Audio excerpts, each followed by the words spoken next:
Hi, I'm Carrie, a stroke survivor and a Bind member. Hi, and I'm Olivia, a stroke survivor and member of Bind as well. And today we are going to learn a little bit more about Kevan and the importance of counseling during recovery. So welcome back, Kevan. I'm glad to be here. Thank you so much. So tell me a little bit about where you work and what you do.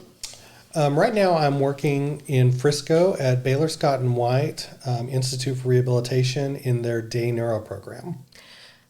Great question to kind of follow up with, because I have very, very little experience with day neuro. What is day neuro? So day neuro is a post-acute rehabilitation setting. Individuals who are done with their acute care hospitalization, they've been through all that part, they've been through their inpatient rehabilitation, perhaps, and have been safe to return home, but may not be ready to return to their lifestyle yet. Often come to day neuro. Day neuro is a day hospitalization. In a sense, we don't have nursing, but we have all the therapies. So it's physical therapy, occupational therapy, speech pathology, counseling, therapeutic recreation. We have a medical director, we have case management, and people come generally from like 9 in the morning and they leave at 3 in the afternoon. And in between, they do all the kinds of therapies that I just described with a focus on returning to all those lifestyle skills. And one of the big differences is that it tends to be a more dynamic type of therapy. So you get all the basic PT focus and the OT focus, but then we start working together and taking that and doing things with it, because the brain learns better by doing things. Yep. So it's a lot more collaborative, it's a lot more engaging, and it can be very personalized. So yeah. Well, thank you for answering that long-awaited question on my end. No problem. And I would just add in, because I know when I was in day neuro at a different place, and you mentioned it here. So how does the counseling aspect fit in? What is the benefit to a newly acquired brain injury for counseling? You know, I tell my brand new clients when they come in and their families that psychology kind of breaks down into two major pieces in day neuro.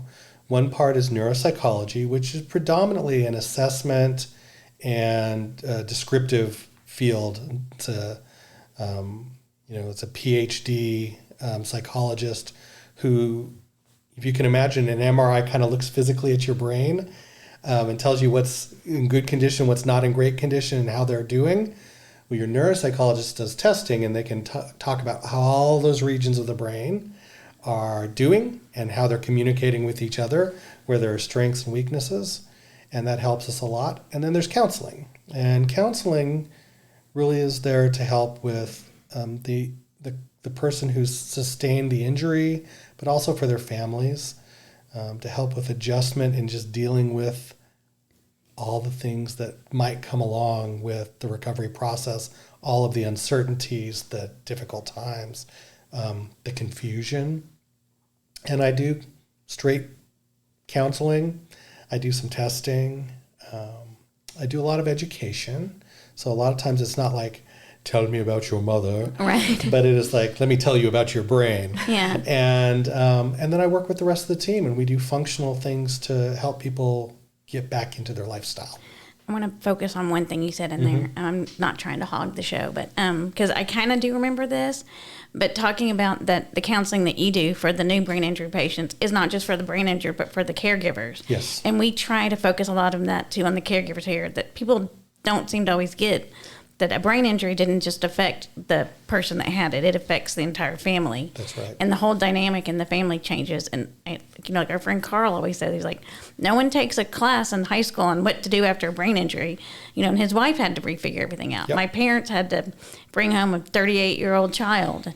So I'm glad that you mentioned that this counseling is not just for the brain injured, but for the whole family. Yeah, adjustment is a much bigger idea than just, I feel sad because I can't do what I could do. It's much, much bigger than that. So how do you respond when a patient that doesn't think that they need like counseling? What do you think is how do you kind of approach that? Well, I get that quite a bit. Most of the time I try to talk with them about what it is they do want to work on. And I do have a number of clients that I work with that would say they don't really have any mood-related problems at all. And they're doing pretty well. I mean, I think they're pretty much right. But they do have other things that they want to work on. And so I usually let them know that my focus is to help them to resume being independent. I'm a cognitive therapist, so I'll come alongside, say speech therapy is working on some fundamental skills. I'll try to find activities that we can do that will utilize those skills, and so they can get reinforcement, but not just do the same paper and pencil routines that they might do independently or at home. It's much more dynamic. I might even be able to bring in another therapist or another client for some of those if we want to do a more dynamic activity. But we just try to work with what they've got and what is important to them. And when the mood stuff comes around, we've already got rapport built, because counseling is it's a relational therapy. And they say that the supportive relationship and environment is what allows the person to take the steps they need to take care of themselves. And so that's, I got to be a little creative in sort of building that rapport, and we do what we can from there. And sometimes people have the choice not to participate, and we figure that out too. Well, can I ask one extra question? What can you give me some examples of like things that you've done, depending on like what, I guess whether it's because there's all kinds of, I know about Rummikub. I do know that, but. Well, an occupational therapist and I for 8 years ran a cooking group. Oh. So what is a counselor doing in a cooking group? Yeah. And this is maybe kind of an insight into day neuro as well. So for the patient, the client, they're making lunch, and we made good food, and we made it from scratch. We made sushi, we made homemade pasta, we made, everything you can imagine. I mean, it was like amazing group. So obviously occupational therapy is working on the, kitchen, safety, hand dexterity, occupational therapy things. What's a counselor doing there? Well, I'm watching that person's ability to read and follow directions, their self-awareness, their ability to relate to the other people in the group, their ability to make changes as unexpected things happen, how efficiently that happens, and then their flexibility in doing that in a sort of a natural way, or is it really challenging for them? And so for the client, they're just doing something they enjoy. It was a voluntary group, and they're having a good time doing that. For the therapist, we're doing something really meaningfully goal-oriented. And then we can sit down and talk with the person afterwards and say, here's what we noticed, and here's where we see really great strengths, and here's some things we want to work on.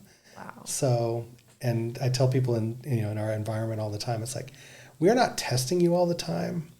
But you are. But we observe everything. We measure everything. And so day neuro is very dynamic that way. That's incredible. And that it was 8 years you let that particular group until COVID. Yep. Yeah. I see. Okay. Thank you, COVID. I know. I did a lot of things. So, I guess that brings me to another question. So, like, you've made this rapport. You're talking to someone, and we have our ups and downs, and unfortunately, sometimes we just have a plateau, and we get really frustrated with where we are. Well, I'm not making any more recovery. Yep. Am I going down? I'm frustrated with my progress. How do you help that person? I think that's a really beautiful question, because I do think that probably the two big maybe landmark hurdles that are pretty reliable. One is frustration. Frustration is probably the first thing that I see that people get really honest about, more than sadness, really. And it's, I'm tired of being sick. I'm sick of being sick. I'm tired of this. I'm tired of being in school, and all that. And then the next thing is insight development. Insight development is super hard. And when people become aware that, oh, wow, so this road ahead is a lot longer road than I thought it was going to be. Or maybe this thing's getting better, but I can't seem to break through this other thing. And maybe that's something I'm going to have to live with. Well, then you start seeing the other feelings come forward. And people, again, start getting real honest about the hurt that comes along with the recognition that my plan for my life has definitely changed. But it's also the bridge to acceptance and, frankly, independence. It's really hard for a person to maximize their potential when they're staying focused, sort of in the past. Mm-hmm. And that's really challenging. So, yeah. Okay, thanks. I'm going to take a little break here real quick again and remind our listeners to go ahead and click that like button, click that share button, click that notify button. Just click the buttons. Just stay watching. Don't click the button that turns it off. So, okay. I do think that's good. I like that you said that because frustration is, and it may have even been you, that I still tell patients when I go and talk to them today, new patients, that after you have a life-altering brain injury, you go through the 5 stages of grief. Oh, yes, you do. That you go through when you lose a loved one. Well, you have lost a very one. Special loved one. Mm-hmm. So, because I know I was hit on frustration for a long time. Yes, yeah. Frustration is that feeling that says something's wrong and I want it to change, but I can't do anything about it. And it's a half-truth because obviously you, even today in your world of, doing podcasts and working and, maximizing the life that you're living, realize that, I still can keep doing things. Mm-hmm. I can still advance and make it better. And so while I can't undo what occurred at that point in time, I do have control. I have control over a lot of things, and that control is maybe the safety relief valve, from frustration. People, I can do something. Right. It's a really hard. It's a hard road in that sense, and it's been, I think for everyone in their own recoveries and their journeys. Particularly with grief, that frustration, it's a big chunk. So thank you for doing what you do and helping guide people towards acceptance ultimately, right? So, Kevan, do you have any good resources for brain injury survivors and caregivers that you can basically share to learn and heal during recovery? There's tons of great, self-help types of books, and it's really individualized. I mean, I could go down the list of, here's how to, be more optimistic or do these kind of things. But I think one of the ones that I actually really enjoy sharing the most are other people's great success stories. So things that I kind of like to turn to. If a person can find them, is Jill Bolte Taylor's book, My Stroke of Insight. Fun story, actually. I actually, because I couldn't read, right? I'm still struggling, but I can read, but I'm still struggling. And so I actually, where I was living before, I happened upon one of the free libraries that I had in my area. And that was in there. So it was just really nice to actually get, to actually like physically have it and like read through it. It's such a great book. It's a great, encouraging story. An interesting thing about Jill Bolte Taylor's story is that really her recovery happened before a lot of what is, neurorehabilitation even existed. It was in the 90s. This, there were a couple of things around, but yeah, she and her mom basically did the work. Yeah, because she was a neuroanatomist. She was a she was Harvard. She's incredible. She's brilliant. Yeah. But I also like if you want to go on YouTube, if you look up Jason Krigler, really enriching, amazing story. There is actually a video that's out there called Life Support Music. This is the Jason Krigler story, and that's the full story. But you can go on YouTube and see him talk about his remarkable recovery.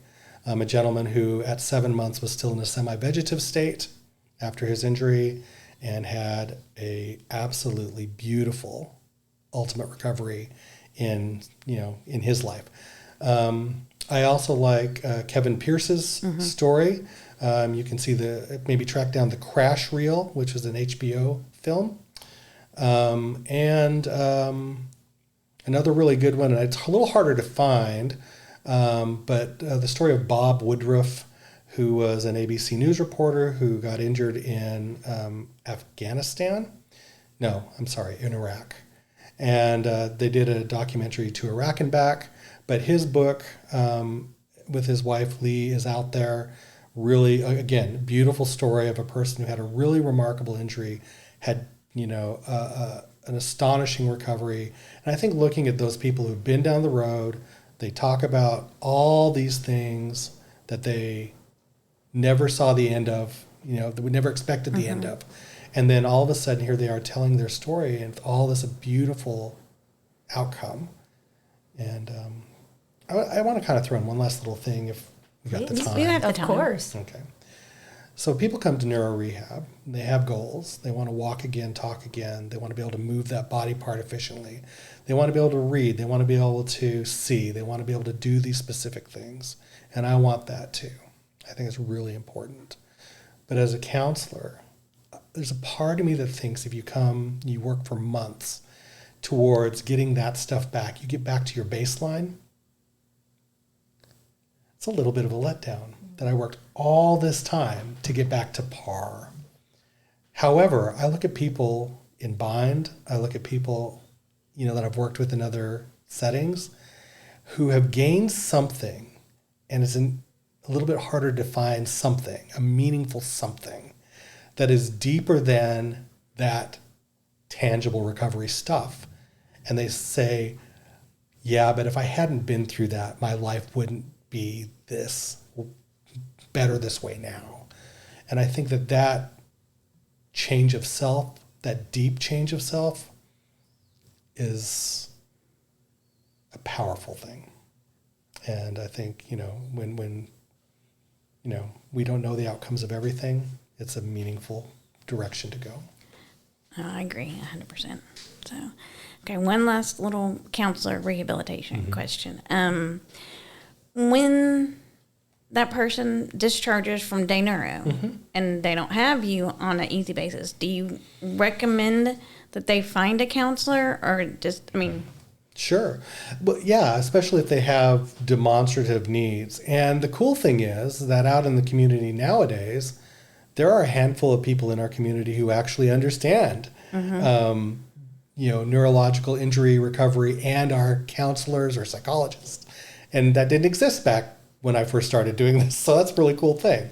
But yeah, I think even just finding a good counselor for an individual, sometimes even just for their family, can be really helpful if they're really still struggling. Or if everything seemed really peachy while you were in the hospital or in day neuro, and you get back home and go, okay, wait a minute, there's a lot more happening here. So yeah, counseling's a good idea. Okay, great. It's always a good idea. Kevin, thank you so much. You're welcome so much. Yeah, it was wonderful to have you. Thank you for enlightening me, particularly and about all the listeners. Sure. about day neuro. So thank you so much, and thank you. Yeah, thank all listeners. Thank you.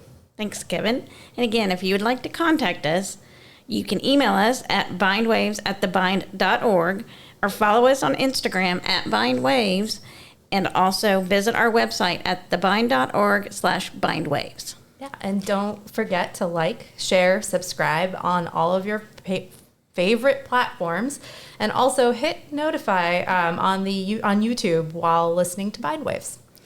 And again, every Thursday you can find us here on your favorite dial. No, I'm just kidding. On your favorite platform. I was trying to think of something cute to say. It didn't work, but that's all right. So until next time. Until next time.